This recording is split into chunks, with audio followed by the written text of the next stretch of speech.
বিসমিল্লাহির রহমানির রহিম। মাননীয় প্রধানমন্ত্রী, আসসালামু আলাইকুম। আপনি কেমন আছেন?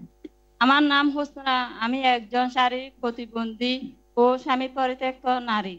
আমার হাঁটতে কষ্ট হয়। আমার মেয়েদের নিয়ে কে না কে সময় পার করি। মানুষের বাসা বাড়িতে কাজ করি। আমি প্রতিবন্ধী বলে আমার স্বামী আমাকে রেখে চলে যায়। চলে যাওয়ার পরে মানুষের নানা ধরনের ঠাট্টা লাঞ্ছনা পেয়ে মানুষের দ্বারে দ্বারে মোটু বাতের জন্য কেউ সাহায্য করেনি। আপনার কাছ থেকে প্রতিবন্ধী কার্ড পেয়েছি। মাননীয় প্রধানমন্ত্রী, আমার কোনো মাথা গোঁজার ঠাঁই ছিল না।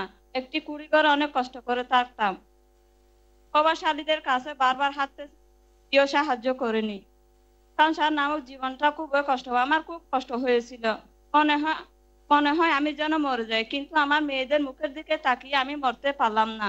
মাননীয় প্রধানমন্ত্রী, আপনার কাছ থেকে একটি বর্ষঘর পেয়েছি, ঘরে বিদ্যুৎ পেয়েছি, পানি পেয়েছি, মাথা গুঁজার মতো জায়গা পেয়েছি। আপনার কাছে আমি অসংখ্য ঋণী। মাননীয় প্রধানমন্ত্রী, আমার মেয়েকে নিয়ে ঘুরে দাঁড়ানো সত্যিও সাহস পেয়েছি। আপনাকে অসংখ্য ধন্যবাদ। আপনি আমাদের এই কক্সবাজারের জন্য অনেক করেছেন। আপনাকে আমাদের এই কক্সবাজারে আসার জন্য নিমন্ত্রণ জানাচ্ছি।